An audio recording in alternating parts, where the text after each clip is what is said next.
lighting candles.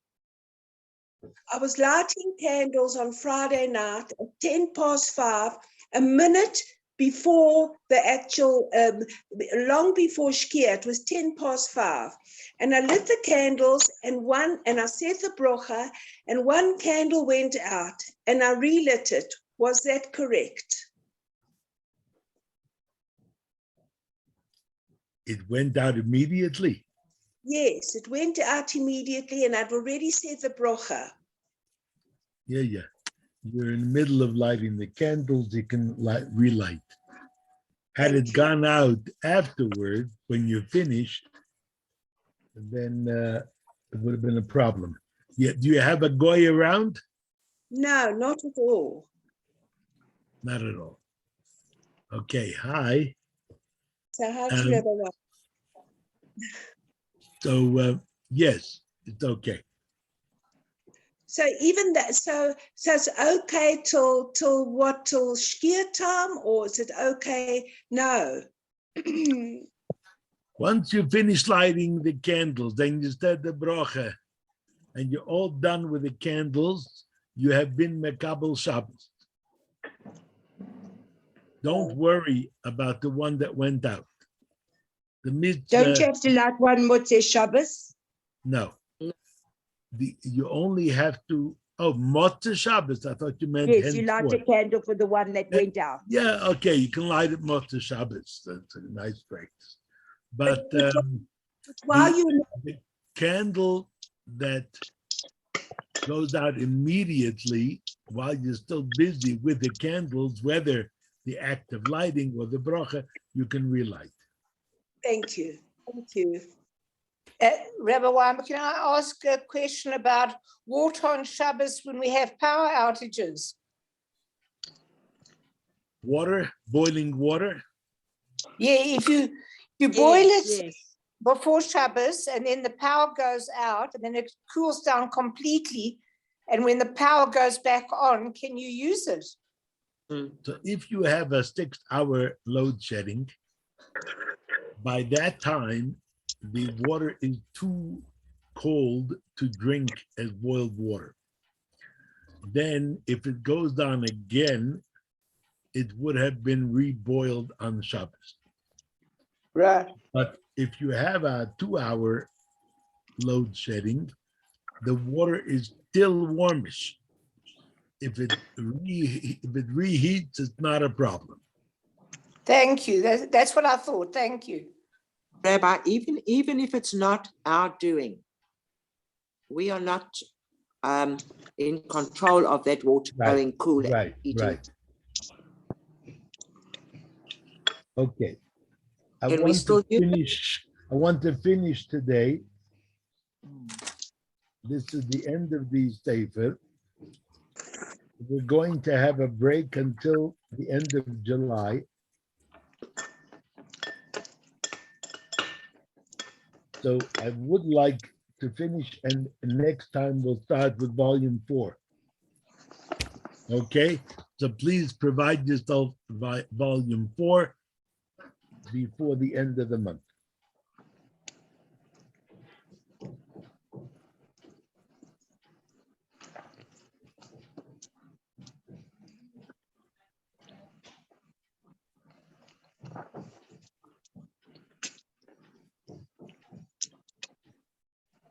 I think we're up to 9.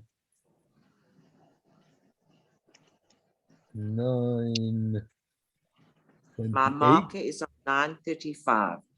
9:30. Oh, good. Okay. Good. Right. Excellent. We're starting Mechataich.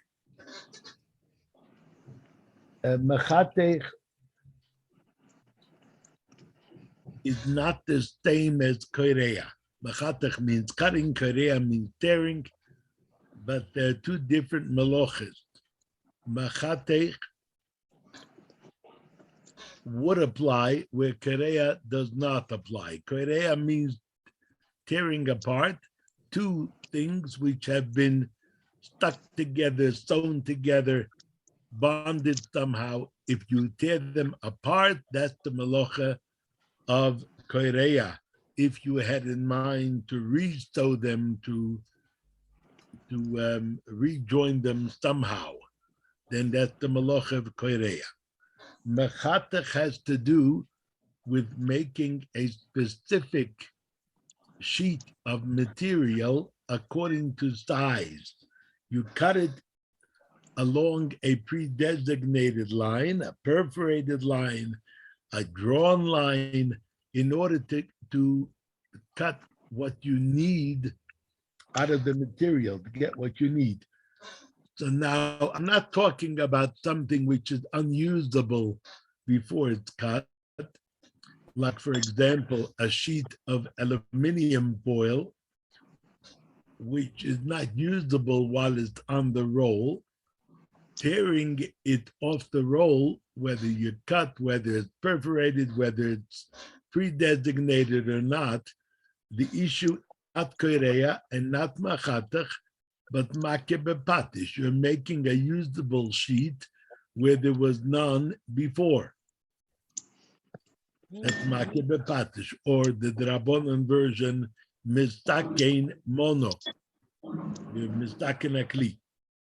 In this case, it may be usable even before you cut it or tore it, but if you cut apart, it's koireya. If you cut along a pre-designated line, it's machatech. It comes from it's part of the series of maloches that deal with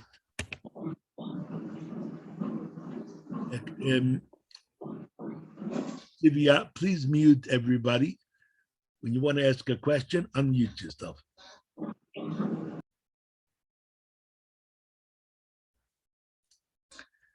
There's a series of maloches that have to do with leather work, turning hides or pelts into skins coverings.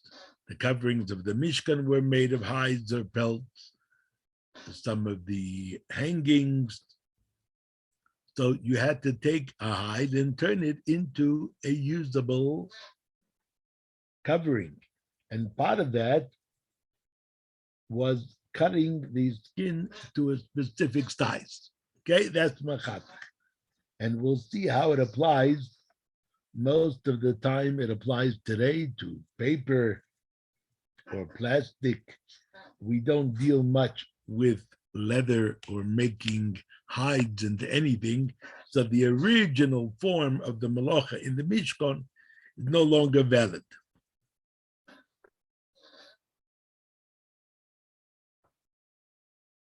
So let's begin. And our Balkoida for today. I'm happy to read, Rabbi. Okay, go ahead, Eleni. Okay, Mechataich, measured cutting.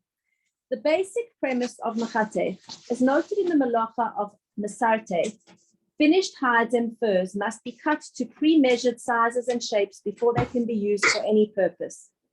In the Mishkan, it was similarly necessary to cut the skins to measured sizes in order to sew them properly into large coverings. Cutting the hides in this manner is the Malacha of Mechatech. The different forms of Mechatech. As with Memachek and Mesarteh, the two previous Malachas, the Malacha of Mechatech applies to almost any kind of material. Therefore, cutting any object to a specific size is Mechatech. Examples: sharpening a pencil to a desired sharpness is Mechatech, and also makebepatish if the pencil was new or if its point was broken. Tearing off a piece of wax to cover sharp wires. Please, Eleni, let me stop you there. Do you understand the principle? Why, if the pencil was new, is there a new element of makebepatish? Yes. The pencil was not usable before you sharpened it. By sharpening it, you made it usable. That is makebepatish, the final touch which makes an item usable. So if you had a point, if the pencil had a point, you just wanted a sharper point, so it was usable before you sharpened it. But by the way, when was the last time anybody sharpened the pencil? Back in school? Okay. Now, Rabbi, all right. Devorah's trying to get in. Devorah, she says she can't get in. Divya, Deborah is trying to get in. Rabbi, you sharpen your eyebrow pencil. Oh, we shouldn't know from such things.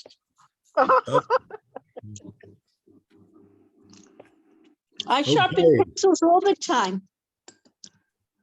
You sharpen pencils all the time. All the time, yeah. I use them for work. I sharpen them all the time. So do I. So do I. So today there's lead pencils and there's pencil crayons for the children. All right. Okay. Anyhow, so if the pencil had a point, you're just improving it. That's not makeh bepatish, but it would be mechatech. If the pencil had no point and was therefore unusable, sharpening it would involve two melochas, mechatech and makeh bepatish. Okay. Carry on, please, Eleni. Tearing off a piece of wax. And to cover sharp wires of orthodontic braces, cutting a drinking straw or toothpick to make it shorter, cutting or chiseling a cork stopper to make it narrow enough to fit into the neck of a bottle are all examples of mechatech. Similarly, cutting a large sheet of paper into measured small-sized sheets is also mechatech. Mechatech by hand. Mechatech is prohibited whether the measured cutting is done by hand or with an instrument. However, in instances where the cutting is ordinarily performed only with a cutting instrument, as with precise measuring or delicate materials, cutting or tearing by hand is not the melacha midoraisa. Examples: making midrabonon, lest one confuse the different kinds of materials and tear by hand what is tear with a scissor what is not allowed to be torn, but it's not the melacha min ha-Torah because it's an unusual way of doing the melacha. And remember, one of the rules of melechet machsheves is that it's done kedarko, the normal way of doing it. So in this case, it's not the normal way of doing it to tear it by hand, so that's not the melacha. Example. Making fur garments is a highly skilled profession, requiring that the furs be cut to precision with a fine cutting instrument. To attempt to cut the furs without the aid of an instrument would not be the melacha midoraisa of mechatech. Parchment for the making of a mezuzah or Torah scroll is ordinarily cut to size with a fine cutting instrument. Tearing the parchment to size by hand is not the melacha midoraisa of mechatech. However, any measured cutting or tearing with or without an instrument generally bears a rabbinic prohibition. Mechatech on foods. The melacha of mechatech does not apply to foods because mechatech is part of the tanning process. As explained earlier in the melacha of mamachek, none of the melachas of the tanning process are applicable to foods. Example, one may cut measured pieces of fish, cake, challah, etc. on Shabbos. Incidental acts of mechatech. Mechatech is only transgressed when the measured cutting is intentional and calculated. The melacha of mechatech, by definition, entails only deliberately measured cutting. Therefore, a correctly measured cut or a straight, evenly clipped border that somehow occurred while one was cutting or tearing where permissible is in an indiscriminate manner is not within the general premise of mechatech or even remotely related to the melacha. Tearing tamper-proof seals on perforated lines. Containers of cottage cheese, yogurt, butter, etc., whose covers are sealed with a tamper-proof safety seal composed of a thin plastic strip may be broken on their perforated lines without concern for mechatech. Similarly, seals on the caps of wine and grape juice bottles may be broken on their perforated line because in all of these cases, the perforations are only meant to make it easier to sever and remove the seal. Since one has no intention or interest to tear the seal with a neat or measured break, mechatech is not an issue and is not even rabbinically restricted. Tearing the strip is not similar to the shaila of opening bottles and cans and does not constitute a shaila of either boine or mechataich. There is also no question of korea. Opening small packets of sugar, salt, mustard, etc. Small hotel-style packets of sugar, salt, coffee, ketchup, mustard, etc. may be opened on their factory-made perforated lines, even though one is cutting the opening to a specific size, because the true purpose of the action is the creation of an opening and not measured cutting. Mechataich is one of the malachas of Shabbos in which intent is part of the essence of the act. Now you realize that that last sentence is very important. In other malachas, if you don't have any intention, then that takes away the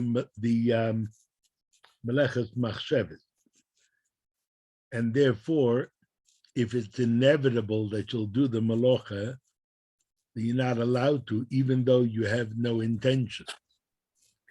In the case of Mechataich, intention is not a condition of the malacha. It's the definition of the malacha.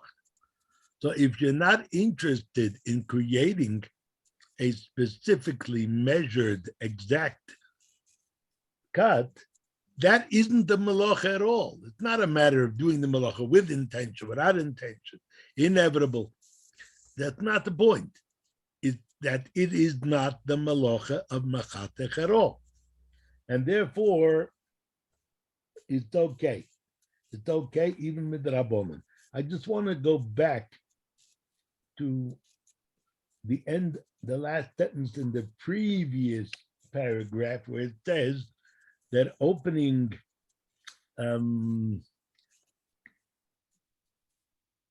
tamper-proof safety steel. Now, the important thing is, if it's not going to be korea, it's because it's not bonded together. It might be heat sealed. It might be just closed. Then it's not korea. But if it is glued together, then tearing it on the glue bond is the malacha of korea, which means tearing apart two things which are bonded. So I just wanted you to realize that when he said there is no question of korea, that's only in a case where it's not glued together. Okay, let's go back. The prohibition on opening a box of tissues along the perforated lines. However, where the perforated line is designed to help produce a neat, symmetrically measured line or opening, then to cut or open along that line is indeed mechataich. Example, opening a box of tissues along the factory perforated line to create a neat, symmetrically measured rectangular or oval-shaped opening is mechataich. Opening the tissue box may also be included under mechataich and korea. Okay. Therefore, Rabbi, you cannot open in other words, if you open the side flap where it's glued together, that would be korea. Yes, Raz. No, I'm saying, so in other words, you actually cannot open a box of tissues on Shabbos because korea is the sides and the mechataich is the perforation. Okay, you don't have to be so neat. You don't have to be on the so side neat. with the knife. You don't have to be so neat, and you can tear it or cut it with a knife, but not along that perforated line. Just watch out for the lettering. Okay. Mechataich and korea, the difference. The malacha of mechataich should not be confused with the malacha of korea, tearing. While it is conceivable that in some cases one can transgress both malachas at once, the two malachas are nevertheless distinguishable by at least two different principles. One, mechataich is measured cutting, korea is not. Mechataich applies to all materials, korea does not. Okay, I would add a third one. Mechataich applies to cutting a single item apart. Korea applies only to two items which are bonded, like I said, by sewing or gluing, or any other bond. Tearing them apart is korea. So tearing a piece of paper would never be korea. But tearing it, like we learned before, into little strips the size of Post-it notes, if you want that size, then even though the paper hasn't been glued to the other papers, just one sheet of paper, so there's no korea, but there is mechataich. Okay. Mechataich is measured cutting, whereas korea is not. The malach of mechataich is cutting or tearing to a specific measurement, with or without a cutting instrument, while korea is unmeasured ripping or cutting. Mechataich can apply to all types of materials and objects, whereas korea is limited to soft or pliable materials. Many types of items and materials that are subject to the malach of mechataich are exempt from korea. For example, cutting or breaking hard, brittle materials, such as wood, metal, or glass, is not korea. However, to cut or break any of these materials to a specific size or shape would indeed be mechataich. Similarly, cutting a length of thread, string, or rope to a specific length would be mechataich, but not korea at all, because korea does not apply to these items. Okay. Let's finish example. Examples of mechataich: tearing toilet paper or toweling along the perforated lines. And included in that, Rabbi, is the plastic roll that has sections with perforated connections. The glad wrap. Oh, I mean, that's for sure, mache b'patish, that's for sure. But they right. do have the perforation there. I was just thinking, you may not intend it to be that size, but the easiest way for you to get a piece, even if you could do it, I know you can't, would be to go along the line. So even though your intention isn't to have that size, does it still constitute mechataich? Because the intention is questionable there. Yeah, I don't think you want that specific size. Yeah. But if it's convenient for you to have that measured cut, then it would be mechataich. Okay. Whether you tear along the line or along that perforation, or you tear in between perforations, either way, you're creating a usable sheet of glad wrap where it wasn't usable before on the roll, so it's make b'patish. Yes, no, I understand that. Cutting or tearing out a newspaper article. Note, some posts can prohibit reading any kind of newspaper on Shabbos. Cutting a sheet of foil or plastic wrap to a measured size. Cutting or tearing without measuring is korea. Not according to the Alter Rebbe. Not according to the Alter Rebbe, it would not be korea if it's just a sheet. I don't know why he doesn't bring in the make b'patish. But okay, Tom Benishlam, today Siyum Day. We're finishing Masechta Yevomis, we're finishing this volume. Lots of good Siyumim. Rabbi Wineberg, can I just ask you? You can ask me lots of questions now. They have these big rolls in shul, these big white rolls, so you can actually tear it with no perforation. No, you can't use it because when you tear it off, you're making a usable sheet. The only thing you could do is wipe your hands on the roll while it's still on the roll, then pull down. Don't tear. You don't take it off because they're all in shul, those rolls. Okay, thank you. Well, someone has to tell whoever's in charge of towels and paper towels. See them before. You should not use those rolls on Shabbos. Either use cloth towels or use the interfold paper towels. It's been there because of during the week. It's not put out for Shabbos. So it's just part of the furniture there. But people shouldn't use it. Then it should be removed. Because not everybody remembers. We do have the one. I have a question, please. Yeah. Is it dosh if you have made a fruit salad and the liquid is left behind at the bottom when you have finished the chunks of fruit and you want to drink that liquid, are you allowed to drink that orange juice or whatever has squeezed out by itself? Can you drink that liquid? Is it dosh or is it not? It's not dosh because you're not extracting the liquid. No, The but it has liquid extracted by itself. The liquid oozed because the pieces are cut. Mm. So there's no issue of dosh. There's no issue of boirer because you're drinking that which you're removing. Mm. So So you would do it for immediate use. Yes. You wouldn't take off all the liquid and pour it into a bowl or a cup for later use, because that would be boirer. You're being boirer that which you want, but that's only mutter for immediate use. Okay? Thank you. Thank you. Questions? Anybody have questions about holidays and traveling and Yes, Rabbi, Rabbi. I have a question. Eleni? Okay. Okay, it's not about holidays yet. Can I do a show and tell, please? I don't know why Oh, these yeah. things always bother me. So this is an apple juice carton, and this is the thing. So these are, you can see there's a perforation that these, like any plastic bottle. Would this constitute like any plastic opening and you could open it on Shabbos?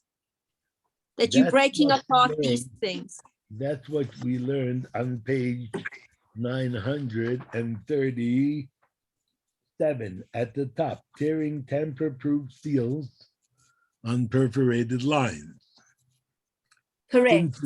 That's what he says is mutter. Okay. Yes. So where does it come in that we have to open bottles before? I know this. We've discussed the Anywhere. silver cap. We've discussed that metal cap. But what is the malacha involved of opening bottle lids before? That you avoid, the malacha you avoid The by doing it before. metal cap on a bottle was never a cap. Yeah, no, the metal cap, I understand. We've dealt with that. I mean, we've even dealt with the plastic, but when you've got plastic things, why is there differentiation between some and not others? There isn't. I don't see any.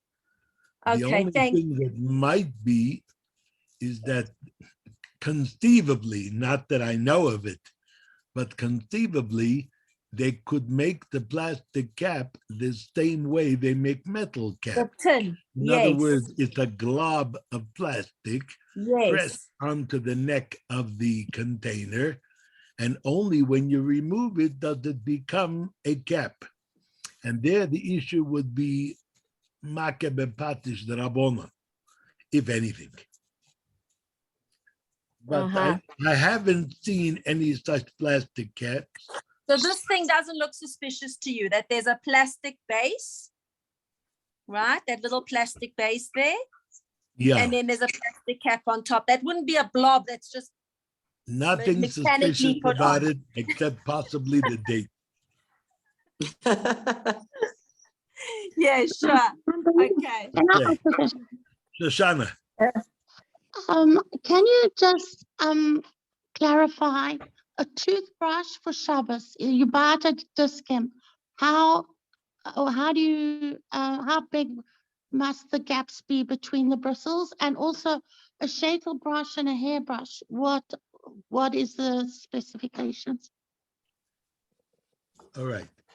A toothbrush doesn't have to be bought at discount unless the price is better, but it should have non-absorbent and widely spaced bristles, which means it's a bad toothbrush.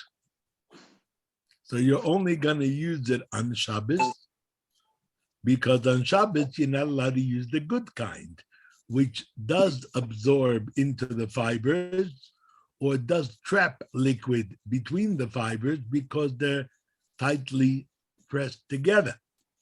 The fibers are very close together. That's why they sell a Shabbos toothbrush. It's called Kosher Products or something. It has a big K. And you can get it at one of these Jewish stores. Okay. Yeah. Homelies has it. Oh, Homelies really? has it. Thank you. Okay, thank Okay, you. thank you. And then the shaker brush. Another and question. The Sorry? shaker brush. The shaker The brush. brush. The brush has to be of a kind that will not inevitably pull out hair. Might pull out hair, but that's not your intention. In fact, you don't want the hair pulled out. So if it's a hard and tightly packed brush, there's no way that you can brush without pulling out hairs. So even though that's not your intention, but it's a psik, reishe, it's an inevitable consequence, which makes it forbidden. However, if the brush is soft, or you can glide it through the hair, it's possible to do that without tearing out hair, even if it's hard. So either it's soft, so it doesn't tear, or it's the kind that the bristles are like spikes sticking out in all directions, where you can just pull it through the hair without pulling the hair. That's okay. If it's soft, or if you can glide it through the hair without pulling. The fact that you happen to see hairs pulled out after brushing doesn't matter, as long as it isn't inevitable. It is avoidable. It is possible to brush without pulling out hair. It's okay. Clear? Is that the same for shekels and hair? It's the same. Same, yeah. Okay, thank you so much. Can I ask a question about opening a can on Shabbos? Do you have to puncture the can before you open it up with a can opener? No. Okay, the canned things like tuna tins and others used to be used after they were emptied as a storage. And therefore, when opening it, you're creating a kli. And that's why the din was that you have to puncture both sides so that it's not usable as a kli. Nowadays, it must be 1 in 1,000 people who use a tin after it's emptied for keeping paper, what's it called, paper clips or other things in it. Nobody does it anymore. So opening the tuna tin would not be making a kli, and therefore you can open it normally. Thank you very much. Rabbi Weinberg, we've learned together that a hot tray is not a cooking device, and therefore that idea that you have to turn over a baking tray to make a second blech on your hot tray is not Doesn't correct. apply. Yeah, I went somewhere and I saw the overturned baking tray, but I just knew that that's what I've learned with you. We don't need to do When it. we learned it, I told you Cover that the if knob. there will be people who will question you, or if you go to their house, Yeah, you'll see that they're not doing that. So Yeah. you should know that there are, either out of ignorance, or yeah, they may hold like a certain shita, a certain policy that says that this is nevertheless also. However, it's not. It's fine. yeah, Fine. yeah. Thought so. Just Thank you. remember not to put liquids on. Yes, of course, Yeah. of course.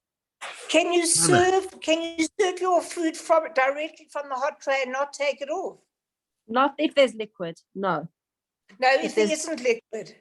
You can serve it because it's just being rewarmed and there's no cooking involved. So whatever stirring you'll do is not aiding the cooking. There's no cooking happening.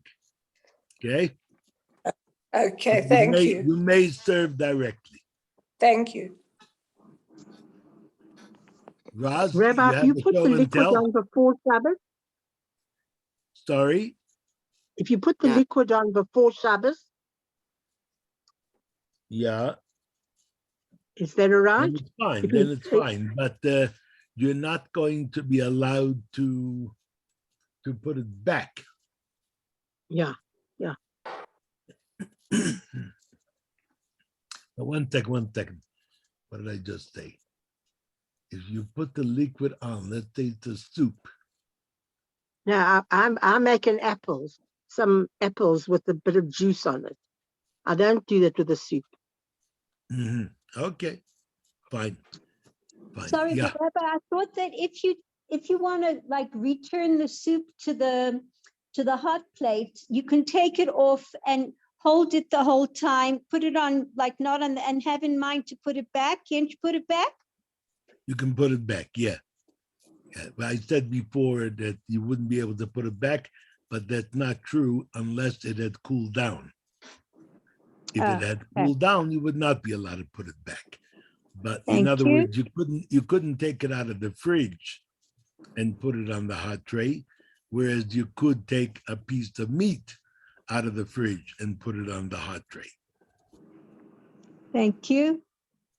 Yeah. Rabbi, now I'm confused. All right, I understand. One night our tip switch dropped and we had to get the goy to push it up.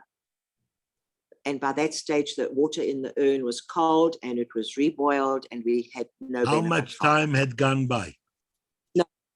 A few hours, and the water was completely cold and it had reboiled, and we didn't use the water the whole day because I realized we didn't benefit. But if it goes off for load shedding and it's almost cool, now we're going load 5. We don't know how long it's going to cool down.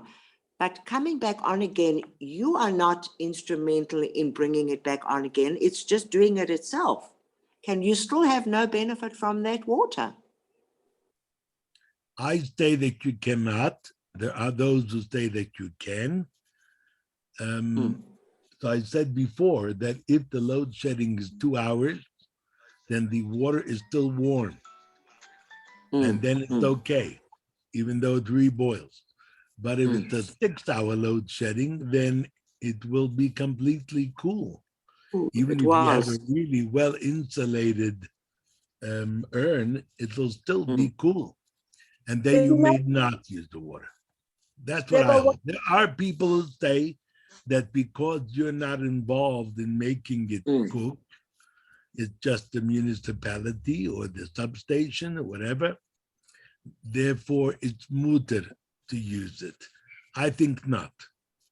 But Rabbi Wineberg, what happens if it goes off in the middle of the night, and then it cooled off in the night, and then and you don't know how long it cooled off, and then it went on in the morning? It's fine. If you're not sure that it had completely cooled, it's mutter. Thank you. Then you say Baruch Hashem and have a cup of coffee. Right? You can say Baruch Hashem without having a cup of coffee, or you can have the cup of coffee and say a bracha that it covers your Baruch Hashem. Either way. Yeah. Any other questions? Okay, ladies, I'll see you in about a month. I'll be in touch with Fagi to get the starting date and the message to everybody. Have a good break. Take care. Thank you. Well. Thank you very much, Rabbi. Thank you. Thank you for everything. Thank you. Thank you.